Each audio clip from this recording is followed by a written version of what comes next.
Morning, everyone. This is Vicki Harrell, Executive Director of SWPP, and welcome to our webinar today. We're going to find out why AI won't save your agents from burnout, and we're excited today to have Intradiem and Actionary presenting this webinar. If you haven't been on one of our webinars, we usually start with getting everybody interested in the chat. On the bottom right-hand side of your screen, you should have a chat bubble, and send a chat to everyone so that when they ask for your feedback during the webinar today, everybody will be able to see it. So let's start out with just a question in the chat for you to send some information back to us. Let us know how many agents that you have in your organization today, and we'll see where everybody is out there. But again, it's on the bottom right-hand side of your screen with the chat bubble.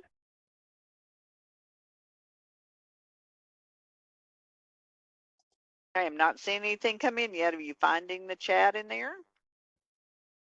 Ah, there we go. Okay, now they're starting to come in. All right, so right now we're going from 300 all the way up to 2,000. And 1,200 in the middle. Approximately 200 from Christina.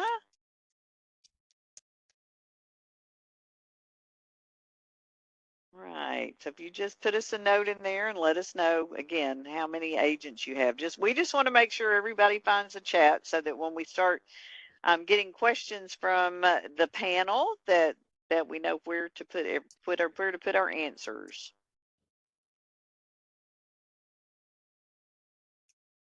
All right, anybody else out there? There we go. Austin's got around 250. All right, well, I'm going to go ahead and turn it over to Josh and let him get started. Welcome, and I'm excited to have you with us today, Josh. Thanks so much, Vicki. Hi, everybody. Oh, hi again. It's a couple of weeks ago I saw all you folks.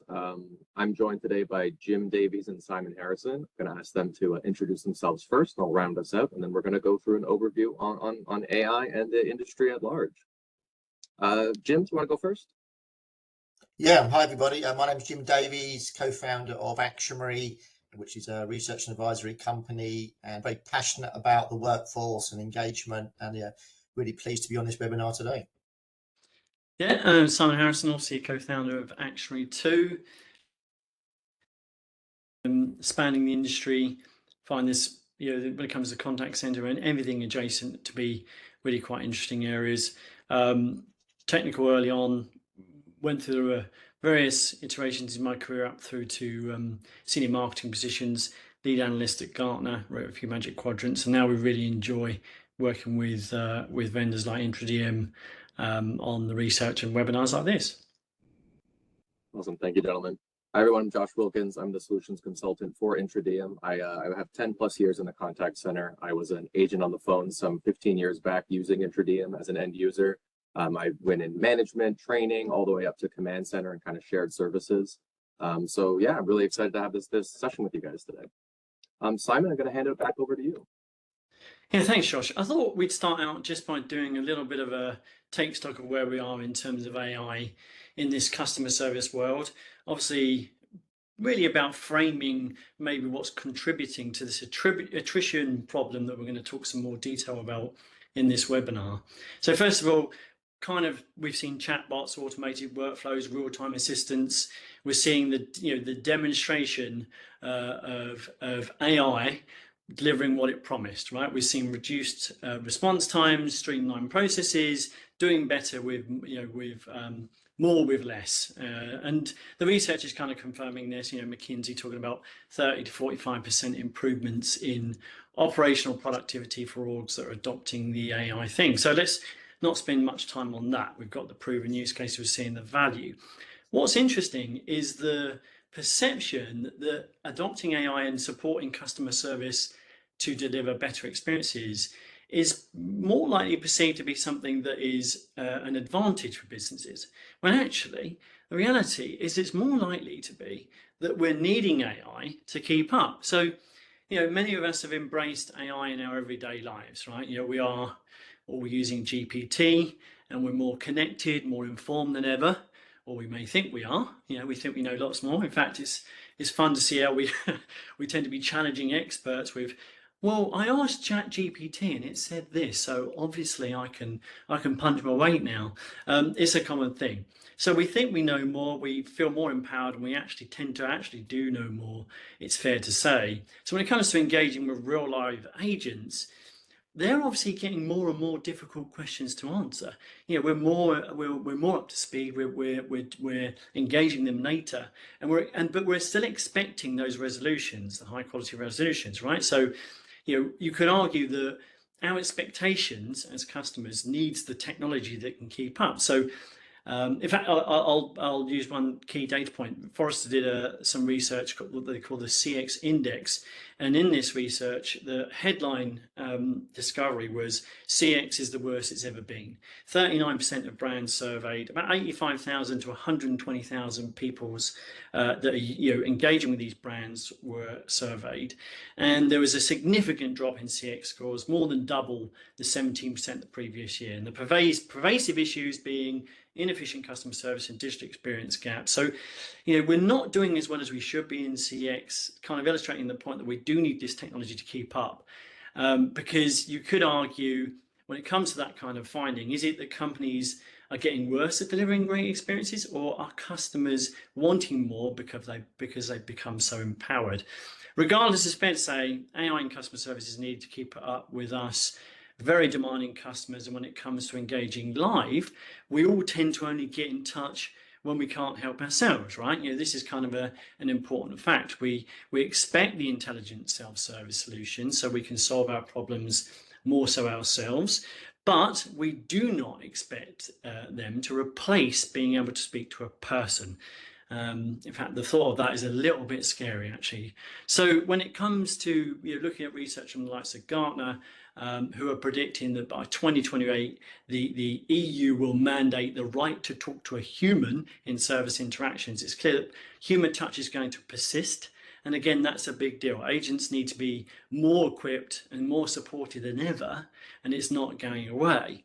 And of course, all of these increasing pressures and dynamics mean, if we could switch to the next slide, Josh, attrition continues to be high, and it's going to remain high in an AI-supported customer engagement world if we don't start doing something about it. And it's kind of a big deal. And it's one of those interesting things, though, because it's as if companies are not really giving the attention it deserves. And I was looking at this part on the right here, the graphic here. I was looking at research by Salesforce. They do a state of the market report every year. And one of the questions they ask in there is about attrition. And a third of the people they surveyed, and I can't remember how many thousands it was, but it was thousands of organizations they surveyed, a third of those people said, yeah, attrition is a major challenge for our customer service organization. But the thing that then stood out to me was the fact in that same survey, that same research, where they were asking, well, what are your service priorities for the next few years? Trying to retain service agents wasn't even in the top 10. So on one hand, they're acknowledging that attrition is a major challenge. And on the other hand, they're not really trying to do anything about it, which to me seems like this is sort of deep ingrained mindset that this is just an inevitable cost of doing business. And I think that's really worrying mindset to have. I think we need to try and break that mindset. And going back to Simon's point earlier about that potential EU mandate about the right to speak to a human. And we've got to focus a little bit more on this rather than just saying, nah, that's just the way it is. I don't know, Josh, if you've seen any examples of this recently, but it seems a worrying trend to me.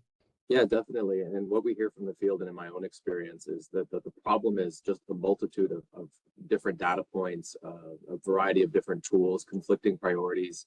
Teams want actions. They don't want a litany of tools or reports to dig through. So trying to become an analyst to dig through the myriad of data points that we're fed every day, it's really an insurmountable problem at times. And ultimately, it's the front line that really bears the weight of that problem. So, it'd be really great if we could pop a poll question in just to ask the audience. Chelsea, do you have that kind of handy to drop in? We're going to ask how many of you have some kind of goal to reduce employee attrition, especially from a top line, speaking with leadership, pushing it that way.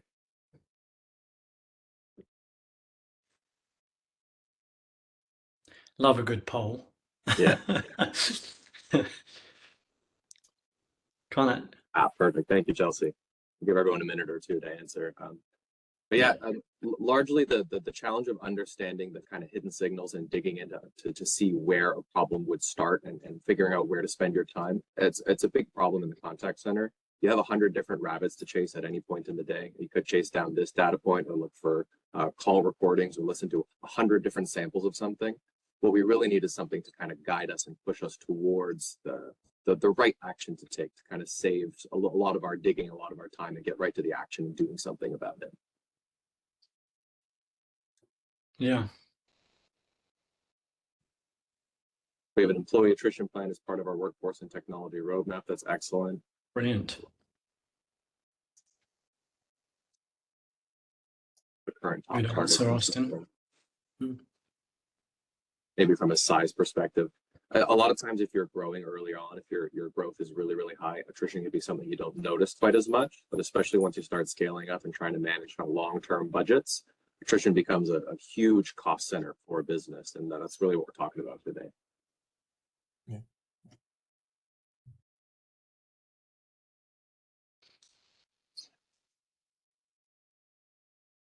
Interesting. That's interesting there from Carmen that they've set goals for teams to reduce it. It'd be interesting to discuss how they've gone about that. But they have seen an improvement in tenure as a result. So it looks like the goals have been achieved, which is nice to see. Because I think part of the challenges that we've observed, and that you've seen on the coalface, Josh, is how people have been trying to reduce attrition over the years. They've tried different technologies and different approaches, and it might work for a little bit, or maybe it doesn't work at all. And so they end up just thinking, it's just not worth the budget. It's just not worth the time. So that's where that sort of ingrained negative mindset comes in. But it's nice to hear from Carmen that actually sometimes it can work. It's not just the cost of providing a service organization, that's the important point, isn't it? Yeah, absolutely. And you know what the problem is from a well-being perspective, just understanding that the contact center, it's a hard world to exist in. From triple-digit occupancy to new products or new tools launching on a daily basis, changing conditions like the occupancy or weather events, everything like that really adds up. And the frontline people taking the phone calls and the managers supporting them, they're the ones who carry that weight on their shoulders day after day. It really adds up to a chaotic world. And then you layer in the AI kind of automating a lot of work away, chatbots removing simple calls, password resets. To be honest, the fun calls back in my day where it was a 2-minute call, in and out, you're happy, you're solving the problem, high fives all around. It really means that the challenge of being well in an environment like this, it's difficult. So from an IntraDM perspective, what we talk about when we talk about automating for efficiency or solving problems, we always try and balance against what we call the 3 E's: efficiency, engagement on the agent front, and then experience from the customer perspective. We can automate, we can solve problems, but you really have to make sure that we're driving towards solving those 3 things at the same time. Otherwise, you'll start solving one and maybe another one might suffer. In the past, solving the attrition problem, digging through that data, you essentially have an army of analysts. You have a data scientist, a whole bunch of data sets, pulling the data together to understand those hidden signals and try and do something about it. With advancements in machine learning and really being able to use these tools to our advantage, we're getting to a place where we don't need that army to do that work. We can do quite a bit of it in the moment as it's happening, and then feed those insights, feed those actions over to someone to do something about it, to take that action. So I mean, obviously you're starting to talk about the parts of the way that we might get to some of the solution areas there, Josh. But I mean, when we look at what's happening in terms of AI investments as a whole, there is clearly a lot of mandate from the C-suite team, the guys out there going to shows, being inspired, coming into the business and going, we need to use AI to save some money, do things in a more efficient way. And we want to do better for customer experiences, and these are the contact center is the obvious area to start doing more of those things. And what's fascinating is that given the depth of the market and vendors that are providing solutions to help contact center, CRM, customer engagement center, digital customer service vendors, there's many obviously all providing AI capabilities. There is this kind of shopping list of things that they tend to talk more about as well. The process efficiency, the task automation, hyper personalization, proactive customer engagement, those kind of things. The elephant in the room is what's missing from these use cases, of course. And Yeah, and I think if you look at the list on the left there, which is all the sort of main AI use cases that we've seen in the marketplace, where's the focus on the employee, and where's the focus on the the engagement and well-being of that employee? It's all focused on improving CX, which is great, and improving operational performance, which is great. But there seems to be this gap, this void in terms of the employee side of things. Now, if you speak to the software vendors, they will say, well, Agent Assist is making life easier for the employee. It's helping them in their day-to-day tasks. But really, it's just trying to drive through productivity. It's not to help them, it's to make things easier and get things done. And so you can get more done. And when you look at the budget around AI at the moment, it's the AI-driven customer service technology market is something between 12 and $15 billion. That was what it was in 2024. Depending on which research organization you look, somewhere between 12 and $15 with 22% CAGR for the next few years. So this is a massive market. But when you look into that multi-billion-dollar market, how much of that is set aside for AI-based technologies that can help drive the well-being of the staff? I think it's less than 1%, way less than 1%. And I have to say, I'm guessing that's an estimate because there's no publicly available data that I can turn to that says, yeah, the AI well-being investment budget is X in this organization, or Y in that organization, or Gartner or Forrester or whoever is sizing that market. Nobody's really looking at it. And again, that makes a point in itself that nobody's really looking at well-being as this thing we need to focus on hand in hand with what we're doing with AI. Because if someone cared about it, there'll be a metric I could pull in from somewhere, but it just doesn't exist in the marketplace.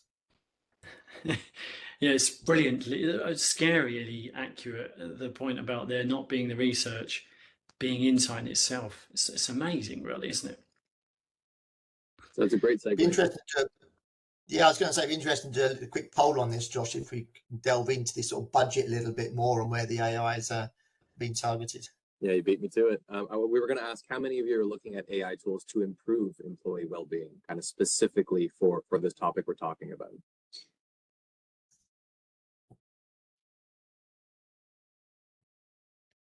And I'm curious if that ties into the Agent Assist that we mentioned a second ago, or if it's something different than that. So there's some people coming through that should be feeling good right now. I was going to say two for two. Chris and Christina. We're on it. Brilliant. Okay, so it is the Agent Assist and then additional efforts. Cool. Okay, fantastic. Well, I'd love to follow up with Chris and Christina to delve into those use cases, because obviously, as my background, I didn't go into too much detail earlier, but had 22 years at Gartner. I was the gender manager for customer service.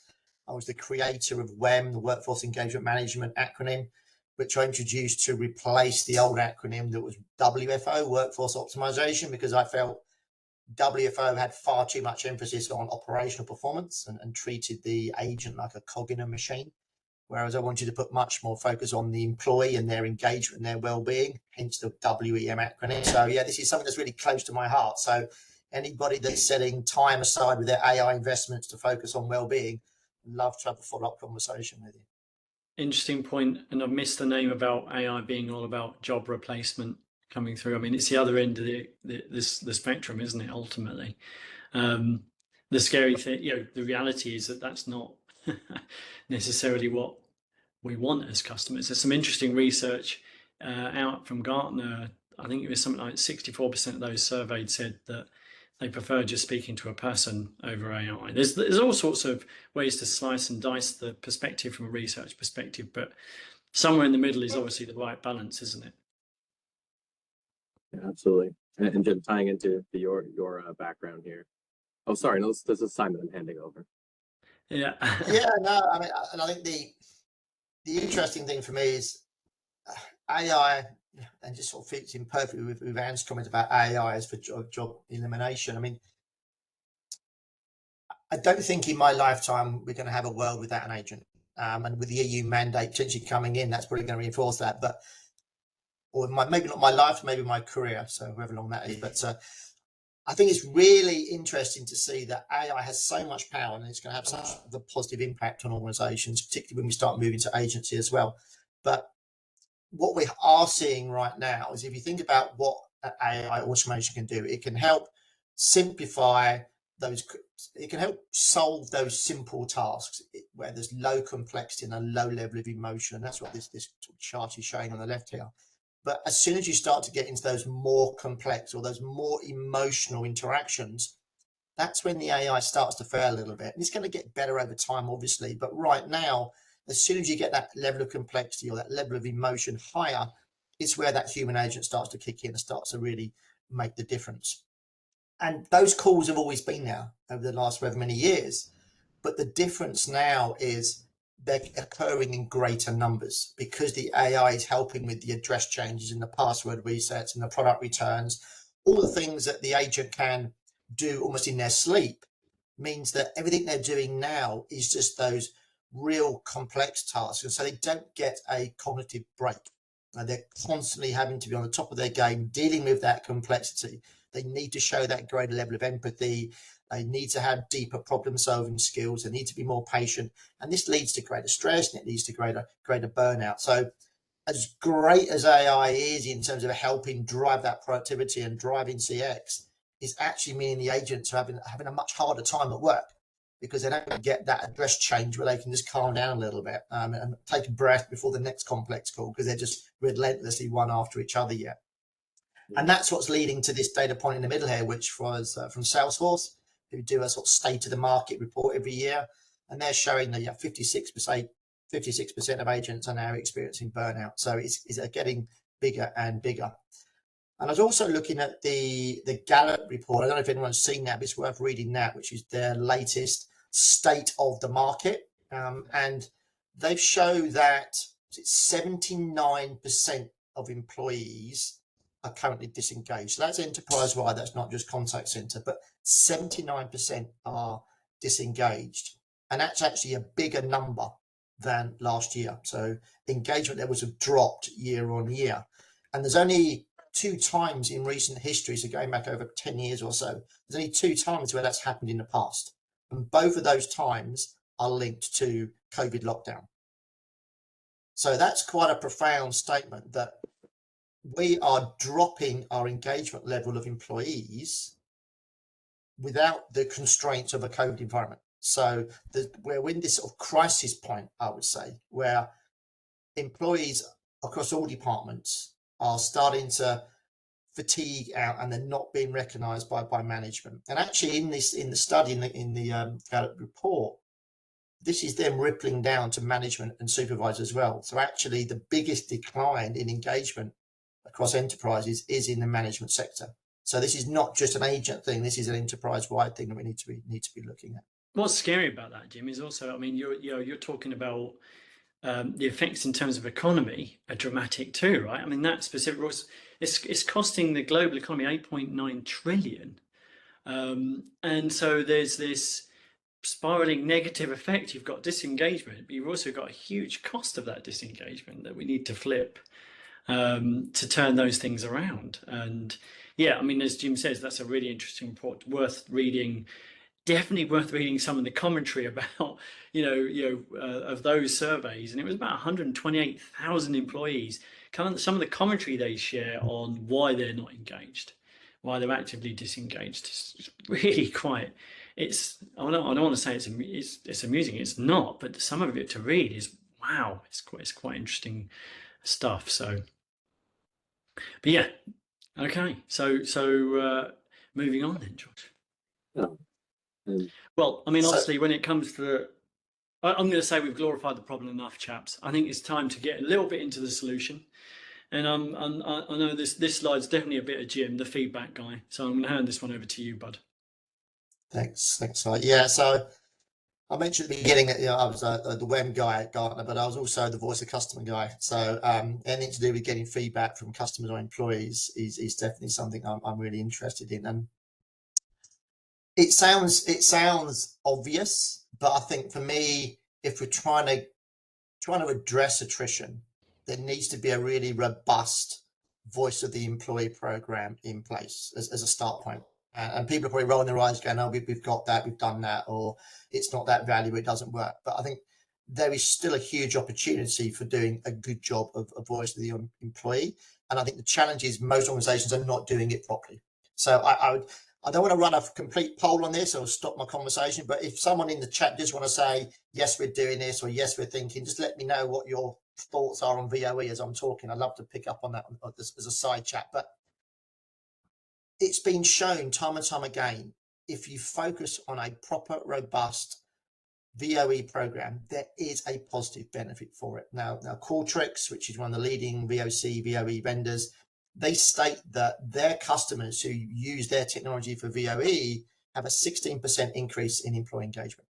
So that's the power of having a VOE type technology. Now, the start point for VOE is having surveys. And everybody, again, rolls their eyes at surveys, but they are so powerful if done properly. And in customer service, we should be looking at 3 types of employee surveys that should all be running in parallel. There should be ad hoc feedback collection, where somewhere on that agent screen there's a little button they can press at any time during the day, no matter what system they're in, where they can click a button and just give some feedback. Or this process could be better if we did this, or my chair's uncomfortable, or my headset at the hearing isn't very good, or the microphone's not strong, or whatever feedback they want to leave. There needs to be a real effortless way of them being able to provide that feedback. Whereas most companies I talk to, yes, you can get feedback from employees, but you've got to hunt around in terms of some internal portal somewhere and scroll down and find, and you'll eventually get to somewhere where you can leave some feedback, rather than there being this nice little feedback button on the screen so they can leave feedback as it springs to mind. So that's the first type of feedback that's important. Second type of feedback is having some sort of daily check-in, some sort of, how is your day today? Thumbs up, thumbs down, how are you feeling? Just a quick pulse check on where they are, how they're feeling. And then thirdly, that regular survey with the employee, just to understand what their thoughts are now based on the systems they use, the workload, their career path and training, the home office setup, and the commute to work, just all the things that make up their day-to-day life. Just check in on that on a regular basis once a month, just to see how that's going and if there's any trends and learnings from that. So those 3 I call direct feedback, because you're directly reaching out to that employee and asking them for feedback. And it's been shown just by having that direct capability for employees to share their thoughts and feelings with you can have a positive impact on their well-being and their engagement level. Even if you do nothing, even if you literally take that feedback and put it in the bin, you will have a happier employee, and that's been proven many times over. Now, I wouldn't recommend doing that. Obviously, the best is to try and do something with that feedback. But just the process of collecting it has a positive impact on that employee. So collect it, analyze it, and obviously close the loop and do something with that feedback. Well, yeah, but the survey piece is obviously just one part of this. And this again then gets into AI, because the second part of the VOE program is where you're looking at indirect feedback. So this is feedback from the employee that they're maybe giving to you, but they're not doing it in a direct way. They don't necessarily know they're giving it to you as feedback. So that's where you start getting into the analysis of the interaction using voice analytics or text analytics if it's a text communication. And AI can have a hugely important role here, because you can start to pick up on not just the customer experience and operational performance gain opportunities, but you can also look at it from that employee's perspective. And are they saying things like, oh, I'm sorry, my system's running slow today? Are they giving you feedback about their operational environment that you could maybe improve? Or are they saying, oh, I'm very sorry, I'm a bit tired now because I've done 10 of these calls? Or maybe they're starting to sigh a little bit or show other signs of fatigue in the interaction, all of which you can pick up to help understand their well-being in this in analytics. But again, what you tend to see in the marketplace when you talk about AI and the use cases in terms of analyzing interactions, you don't see it from the point of view of the employee and their well-being. You see it from the point of view in customer experience, in terms of operational performance gains, maybe call summarization, all those topics, but not on how can we use this interaction of the analysis to understand the well-being of our staff. And that's quite a good use case to weave in to a VOE program. But once you start looking at data to understand the employee's well-being and their sort of state, having a VOE program is just one part of that. It's a critically important part of it, but there's many other forms of data that you can start to weave into this puzzle to get that holistic understanding of what's going on. This isn't solving the problem of attrition, it's helping you understand it, and then from that understanding you can then start to drive programs that can try and improve it and reduce it. But I know, Josh, this is something you're passionate about, those other data sources. So if you want to sort of chip in here, that would be great. Yeah, absolutely. And thank you for that, Jim. I love what Austin shared about the VOE program and kind of circling back and presenting the feedback back to the front line who shared it. And my experience, it's one of the best ways to drive home that, hey, we're actually listening. So great conversation. Yeah, 100%. If you can take that feedback and then go back to the employees and say, this is what you've told us. Now, the thing that only the best companies do is go back to the employees and hang their dirty line. Okay, because it's quite, if you're in management, you don't necessarily want to go back to your employees to say, hey, we're really bad at this, because you don't want to do it. You don't want to reveal what you're not so good at. Right. But actually the employees already know it. But if you've captured that as feedback, being able to present back to the employees, say, hey, look, you've told us that we need to do better at A, B, C, D, that's a really powerful thing to do. Yep. But some companies are quite nervous about doing that because, I say, they're hanging their dirty washing on the line. Obviously, if you can put programs in place to address those issues, even better. I don't think you know what you're talking about, Jim, obviously. Clearly, you're passionate about this stuff. Sorry, Josh. Yeah, totally. No apology needed. No, that was awesome. And it's a really good segue into the idea here. Imagine if you were able to continuously measure that engagement. So you have the feedback loop, you have someone raising their hand saying that I feel this way, I need this help. You've got the indirect piece that Jim shared where we can measure this with sentiment analysis or going deeper into call recordings, things like that. Again, if you think back to what I shared earlier about the problem, there's a lot of data, there's a lot of tools, there's a lot of insights. If I'm a manager, where am I supposed to spend my time? Who do I focus on? Who do I action today versus just coming in and trying to support everyone? Obviously, everyone needs support, but there's also bottom quartiles, people who are struggling more, kind of low-hanging fruit or something that I really should be spending my time on today. What we found when we started looking at this problem, call centers are very rich in data. Because of ACD data and the way that we integrate them from an intra-DM perspective, we're able to really see a lot of data points that will indicate all these behavioral challenges. But from a data perspective, we can identify it before it even happens. We can actually predict burnout percentages or burnout categories, which I'll explain in just a second, by looking at all these data points. We trend handle time in a variety of different ways. We look at time on call, occupancy data, trending handle time for today, 3 days, a couple of days, a week in advance. All of those different data sets, feeding it into a machine learning model, we're able to really identify patterns that a human wouldn't be able to see, predict where someone might be struggling, and then ultimately point you in the right direction to take action on it. If you think back to the whole insights and analysis conversation, we don't want you folks to have to do all that work. We want to do as much of it as possible and then feed up a nice idea or a suggestion. Here's the next step to take. Here's who you should be focusing on. From an actions perspective, it's really important to map this against what's possible from a company side of things. I have a really good case study that to share just in a little bit. But essentially identifying people who are in any of these categories, if you're in a low risk or a moderate risk, this is your propensity to burnout. We can predict this up to 80% accuracy out of 2 weeks out, essentially letting you know before a problem happens that we should be identifying and doing something about this. In a perfect world, before we get to that point where someone's going to attrit in 2 weeks, they're at a low or a moderate risk, we can take actions like enabling a coaching session, giving extra training, a surprise break on their birthday or work anniversary, things like that. A lot of times it's just a quick conversation that's needed. We need to go and check in with that person. It's kind of that human last mile element. Instead of digging through all that data, I know that this person's struggling. Let me go and just have a conversation with them and see where things are. It's really interesting to hear from customers where they're identifying kind of how to spend their time once they see the problem. Everyone knows this is a challenge in the industry. It's more, how do I do something about it in the moment and then take action to solve something. I like the sort of tiered remedial thinking, Josh. It's not a one solution fits all, is it? It's about making sure you're mapping the right solution to the right problem. Absolutely.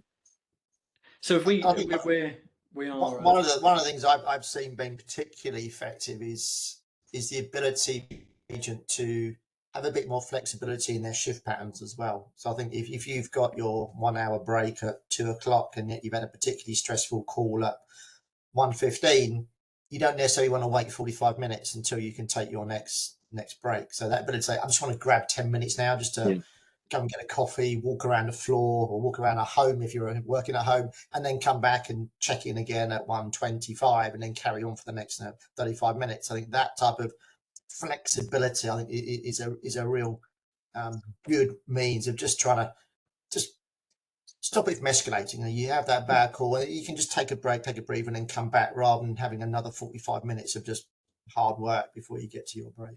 Yeah, I love that. And I know we're coming up on time, but just to share a really quick story, one of our customers kind of invented a solution where they would extend lunches for people and offer them unpaid time. Hey, it's really quiet. Why don't you take an extra lunch?